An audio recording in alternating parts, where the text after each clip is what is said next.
Bonjour à toutes et à tous, aujourd'hui petite vidéo du test du LG Optimus L4 II qui est un smartphone sorti en octobre 2013, c'est-à-dire il y a à peu près un an. Donc dans cette vidéo je ne ferai pas le déballage de la boîte puisque je ne l'ai pas tout simplement. Alors cette vidéo sera découpée en trois parties, c'est-à-dire le tour du propriétaire du téléphone, les specs et le système d'exploitation. Donc, commençons par le tour du propriétaire du téléphone. Donc, c'est un téléphone compact, comme vous pouvez le voir, il tient dans la main. Mais pour être plus factuel que sur le mot compact, je vais vous donner les dimensions qui sont 11,3 cm de longueur, 6,5 de largeur et 1,2 d'épaisseur.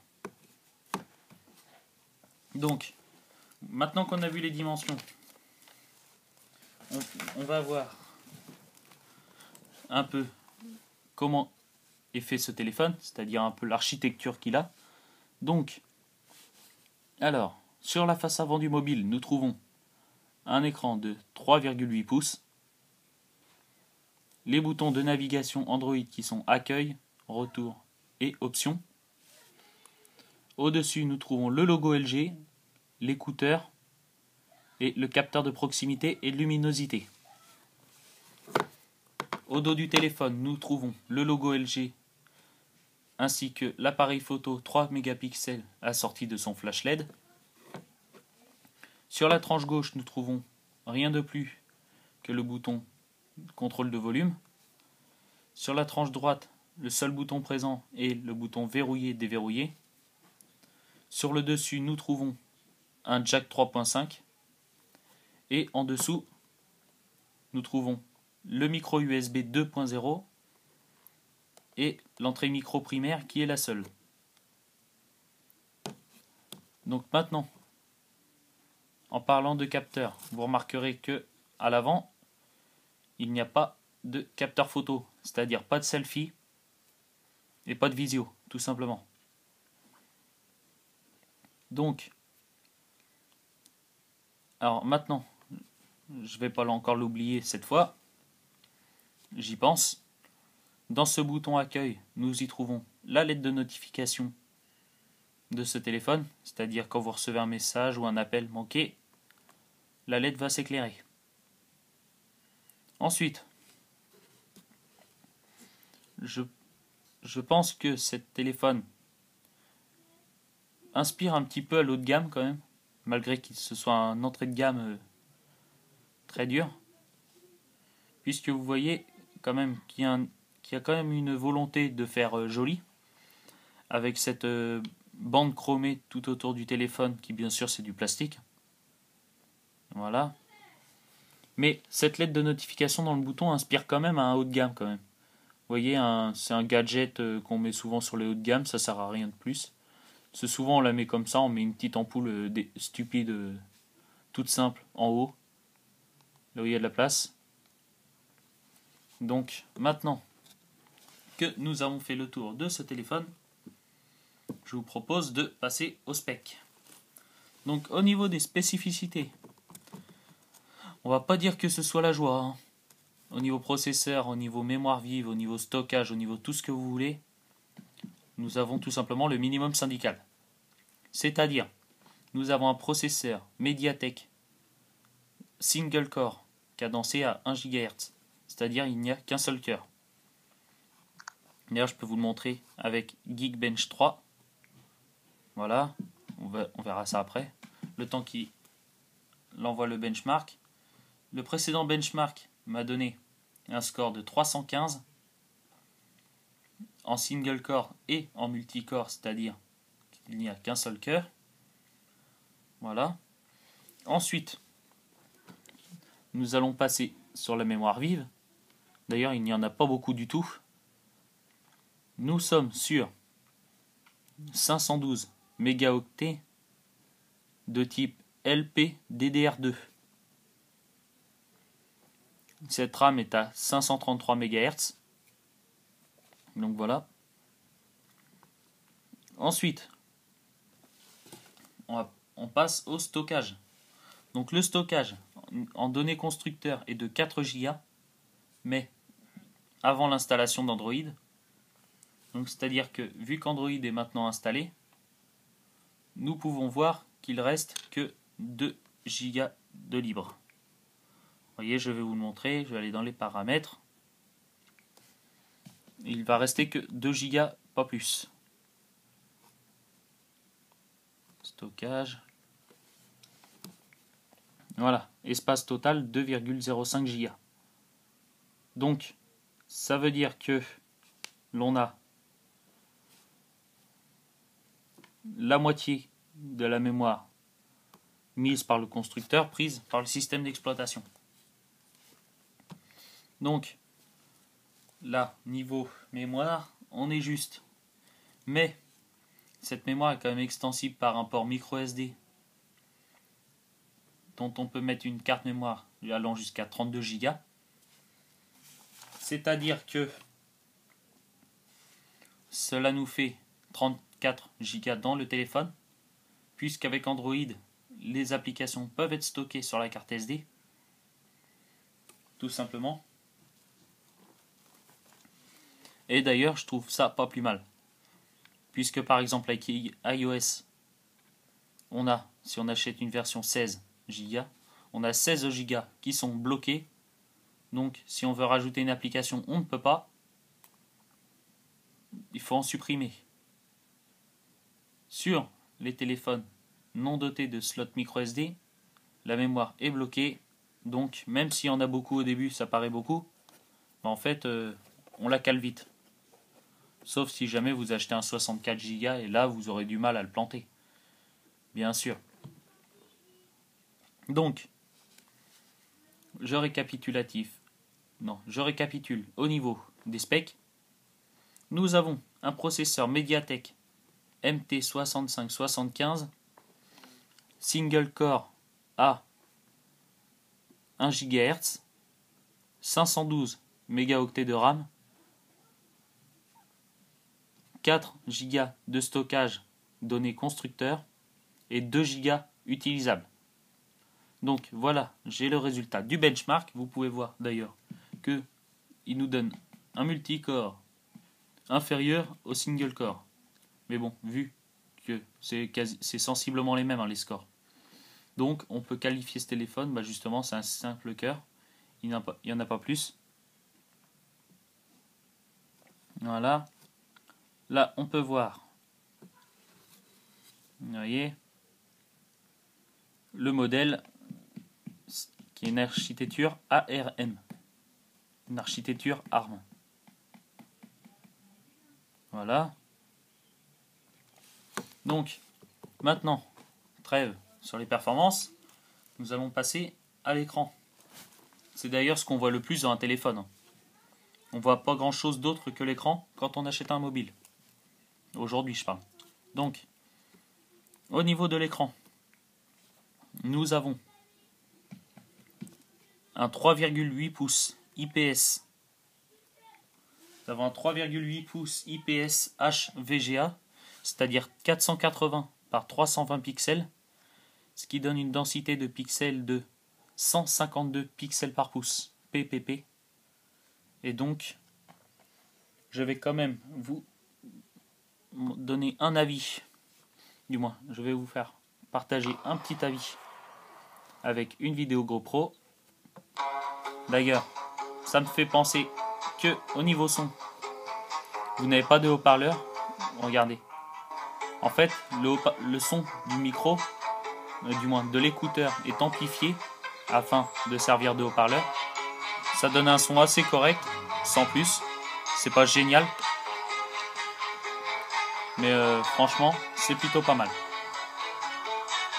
L'écran, par sa petite taille en fait, nous donne pas l'impression de mauvaise qualité. Je dis franchement, même si c'est pas extraordinaire, c'est pas absolument nul non plus. Voilà.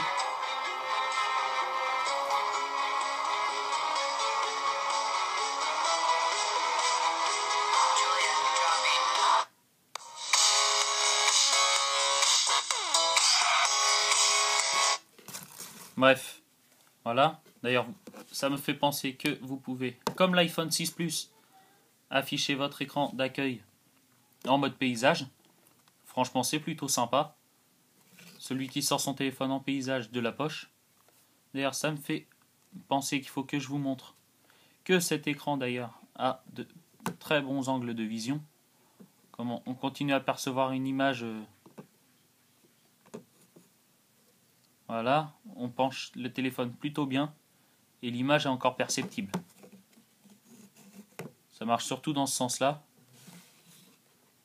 Mais les angles sont plutôt bons. Donc, maintenant que j'ai fini de parler de l'écran, je vais vous parler de quelques connectivités qui sont dans ce téléphone. Enfin, je vais vous les énumérer, quoi, en gros. Alors, ce téléphone a toutes les connectivités habituelles, hein, Wi-Fi, Bluetooth, voilà. Alors, USB 2, jack 3.5, voilà. Ensuite, nous avons du Edge, du 2G, 3G, 3G+. Alors, pas de 4G, ni de NFC. Bon, je vais vous dire, le NFC, ça ne sert strictement à rien. Pour l'instant, on n'a pas encore beaucoup de choses qui développent ceci. Mis à part une connexion plus rapide avec le Bluetooth, machin, etc. Ça s'en arrête là. Ensuite, point important, c'est un quadriband. C'est-à-dire que, par exemple, vous êtes en France, vous partez, je sais pas moi, aux États-Unis, et ben ce téléphone pourra s'accrocher au réseau américain. En fait, en étant quadriband, vous vous accrochez à tous les réseaux qui existent. Et enfin, en parlant de réseau, ça m'apporte une petite transition qui me permet de vous parler du DAS. Le DAS, c'est quelque chose qui permet de quantifier la quantité d'ondes émises par le téléphone lorsque vous passez un appel.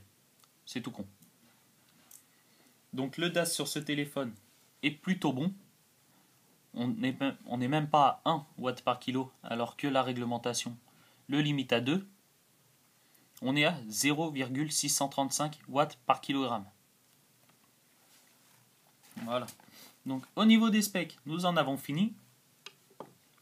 Et maintenant, nous allons parler, comme vous pouvez le voir, je suis en train de le sortir, le système d'exploitation. Alors, le système d'exploitation, on n'est ni plus ni moins que sur du Android 4.1 Jelly Bean. Vous le voyez. Alors c'est où? Voilà. Android 4.1.2 Jelly Bean, accompagné de la surcouche du constructeur LG, qui d'ailleurs est plutôt sympa. Ça donne un design plutôt sympa à l'Android. Comme vous pouvez voir, par exemple, ce défilement de page en bulle à moitié. Alors, Android, du moins, la surcouche LG apporte un centre de notification au design spécifique. C'est-à-dire que vous prenez un Samsung, vous n'aurez pas le même. Vous prenez le HTC, il sera différent. Vous prenez un Sony également. Les icônes sont différents. L'application téléphone, bon, l'icône est classique. La messagerie, l'icône est assez personnelle, quand même. Après, vous avez quand même tous les services de Google, hein, Hangout, Play Film, Play Music, Play Jeux, tout ça reste. C'est Android, pas le choix. Voilà. Donc, LG rajoute en fait tout simplement des applications comme Smart World, Safety Care. C'est des choses simples. Je suis pas sûr qu'elles vous servent tous les jours, mais bon. Elles sont là, elles ont le mérite d'exister. Et franchement, la liste des applications est plutôt jolie. Par exemple, vous prenez la surcouche HTC, vous allez avoir vos applications en liste, comme ça. Vous allez avoir les icônes pareil. Les pages ne défilent pas de cette manière-là. Elles défilent comme ça. En fait, toutes les applications sont les unes en dessous des autres. Là, vous avez plusieurs pages, c'est plutôt sympa. Ensuite, quand vous allez dans ce centre de notification, vous avez la luminosité qui reste, puis après vous avez tous ces paramètres-là, accessibles directement. Le mode d'avion, l'économie d'énergie, les hotspots Wi-Fi, du moins pour transformer votre téléphone en hotspot Wi-Fi, la rotation de l'écran pour l'activer et la désactiver, le GPS, le Bluetooth, le Wi-Fi, les données mobiles, je parle, la data, le son. Et ça, Quick Memo, c'est un logiciel qui vous permet d'écrire n'importe quoi sur votre écran, de le capturer et en fait de l'enregistrer dans votre galerie. Donc normalement, moi j'en ai peut-être fait un. Donc après je vais regarder. Il me semble, voilà, j'en ai un. Il est marqué au hasard, voilà. Salut. Vous voyez, en fait vous enregistrez votre écran avec un message marqué dessus en plus. Je ne suis pas sûr que ça serve à grand chose. C'est typique LG. Ça peut être sympa. Quand vous n'avez pas le temps, vous descendez votre barre, vous appuyez là-dessus, vous écrivez ce que vous voulez écrire. Voilà. Puisqu'en fait, vous avez tout de même une application de notes. Je ne sais plus où, d'ailleurs. Voilà, Memo. Vous avez quand même votre application de notes qui se présente. D'ailleurs, je vais vous dire, exactement comme chez Samsung. C'est la même. Même couleur de page, rien ne change. Voilà. Ensuite, nous avons quoi d'autre? Ah oui. Ah maintenant, on va ajouter comme ça que LG ne rajoute pas de boutique d'applications, ne rajoute pas tout ce genre de choses. Pas comme Samsung. Ça veut dire que la surcouche LG est quand même plus légère que TouchWiz chez Samsung.